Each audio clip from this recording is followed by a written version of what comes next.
Severe MMA, here we are at the Full Contact Performance Center. It's like home for you now, Mr. Stapleton. It is home to me, yeah. It's been home for like the last 5 years. I don't leave this place. It's a great facility. I leave here and I go to SBG and then I come back here, and that's me. We know you did an interview. You spoke with another organization briefly about what's going on, but we're up here and we got you face to face because we like to make the effort. Gi to face. That's it. And so, from BAMMA to potentially from what from the rumors I've heard, another opportunity at one of the big American organizations that then didn't quite come through. Then from that to Cage Warriors after giving up a fight just before Christmas. Yeah, I think the question. I think and a shot at a second world title. I think my question is, what the fuck? Yeah, I mean that's my question too. Nah, I mean it is what it is. I'm not upset over it. It is what it is. Like you said, we got contacted by one of the large organisations over in America. I can't really say too much about which organisation. They contacted us, asked us to go out there and do. So I'm going to obviously big enough for you to consider giving up. Obviously, the BAMMA title. This opportunity was a big opportunity with the numbers they were talking about and stuff like that, and how big the kind of series they were talking about was going to be. It was going to be a life-changing opportunity. So we said, yeah.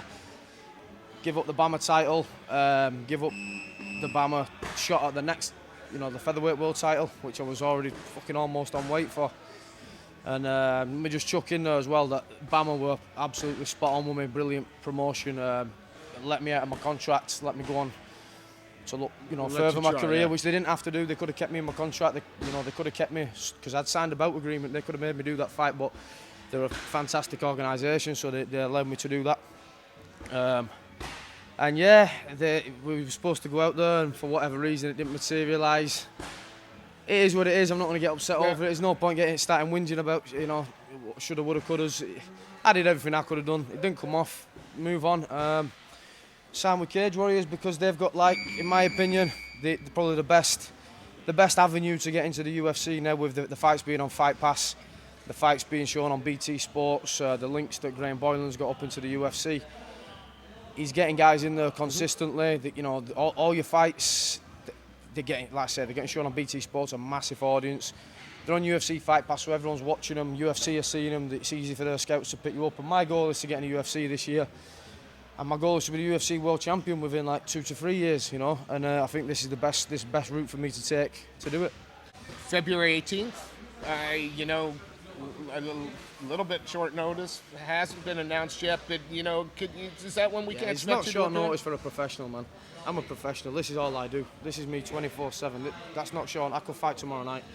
No, it's not short notice for me at all. So there's a chance that we could see you on that card. I'm on that card. Fantastic. I am on that card, 100%. We've got an opponent. I can't even remember his fucking name because I don't even look. I just say yeah. There's no one in Europe that's going to beat me, so we just say yeah. Cage Warriors will confirm the opponent in the next few days, Well, I'm going to do what fighters should, and I'm going to look past them. April 1st. Mm-hmm. April 1st is a big show on at the Echo Arena, isn't there? Big show. Big Echo show in Paddy Liverpool. is proven to be a draw, without doubt. Paddy He's made a good point the other day. He's a superstar. He sells the place out. He sells the Echo Arena out. And he said the other day that he'll sell that out whoever he fights. And that is true, The guy's telling the truth. But everybody knows in Cage Warriors right now, I'm the biggest fight for him. That's fact. There's no question about that. There's a couple of other guys, Nad down south and all that, but he's not going to pull the same sort of crowd I'm going to pull in the northwest. And it's not as big a fight as me. Nad's a good fighter, brilliant fighter, tough guy as well. But the biggest fight is me versus Paddy. Is that secretly? Let's be honest. That's secretly the plan. Is that what you're kind of hoping for? A standout performance on the 18th. And that's what obviously that's what I want. Yeah, I mean, there's a saying in the Marines: no plan survives first contact with the enemy. Yeah. But that's my plan, innit? If that's what Cage Warriors' plans is, we'll see. I'm sure Paddy would fight me on the Echo Arena show. Paddy turns up to fight, doesn't he? And he puts on good performances. Yeah. I'm sure he'd fight me at the Echo Arena show, so I can't see why it can't happen. There were some rumours, and again, it was rumours, unconfirmed, and again, you can choose to not comment, but Brandon Laughlin and yourself, Tanker 4, was there any, as far as you know, is there any There's nothing at all. Okay. Nothing. Not a single thing from my point of view. Brendan put some messages up on Facebook which proved that he wasn't lying. And by the way, I never accused Brendan of lying. No. I never accused Brendan. I know Brendan. I don't know him well. It's not like we're friends or anything, but I know him a little bit, and I know he's not a liar. Do you know what I mean? I know he's not a liar, and I know he wants big fights as well. But from our side, nothing at all. We never even spoke about that. It never even got put across our table. So it would have been a good fight, and there's no reason we can't get it on. I'm signed to Cage Warriors now. Brendan could come over and fight on Cage Warriors. I'm sure they give him a one-fight deal. You know. Well, they wouldn't for the title allegedly. I can see why they wouldn't for the title. But your side, is it? Have you got a number of fights, or is it 18 months? Like what's your? Yeah, what's my fight's for 5 fights in the next 18 months. Cool. Yeah. So you're expecting to stay busy until the That's UFC what I come want, calling. man. I just want to keep fighting, fight as much as possible, get as many fights in as possible. I mean, I only got 1 fight in last year. I was supposed to fight in December, but I pulled out for this. The thing we can't talk about. Yeah. It's like Voldemort. And fucking, what's it called? They who Voldemort. must not be named. Yeah, they who must not be named. Talk to me about Paddy as a champion and the guy that you're going to have to face to get that belt.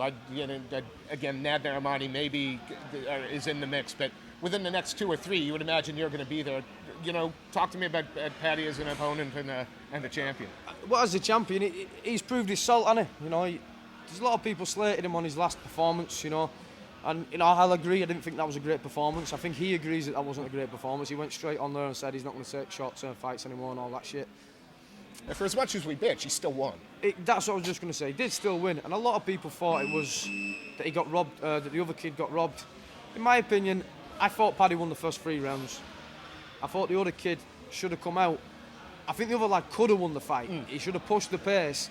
And he should have looked for the finish in the 4th and the 5th, but he never did. No. The other guy was just as standoffish as Paddy was in them last 2 rounds, They were both tired, but the other, if he would have really wanted to, he went screaming and shouting that he got robbed and all that. He didn't get robbed, he just didn't try hard enough, So I think Paddy's proved his salt as a champion. He gets finishes, if he gets you back, you're in shit, you're in trouble. And of course, when I think about Paddy, you have to consider his teammate again, because it's another weight class you compete in. Oh, he's at Fishgold. Fishgold, he's a very good fighter. Very good fighter. Same camp as Paddy, same team as Paddy. Is it going to become SPG versus Next Gen? Is that where Cage Warriors is going to be going? If that's where it wants to go, that's where it can go. I mean, I know Chris Fishgold. I speak to him quite a bit at the shows and that. It's not like we're close friends or nothing like that. But I see him. He's a top guy. He's a nice guy. And again, he's a solid fighter. We'll fight anyone, anytime, anywhere. I'll fight anyone, anytime, anywhere. I'm here to prove that I'm the best in the world. I want to get to the UFC. I'll fight anyone. It's simple as that. Apart from making the UFC debut in 2017, what are the other goals? Is it you want to do what Conor did in Cage Warriors? I mean, I'd like to get be a 2-weight world champion in Cage Warriors. I'd like to be a 2-weight world champion in the UFC. I'd like to be a 2-sport world champion by winning Brazilian Jiu-Jitsu championships, world championships as well in the future. I've got big goals, big aspirations, and I put my balls on the line, and I like to go for big challenges. So.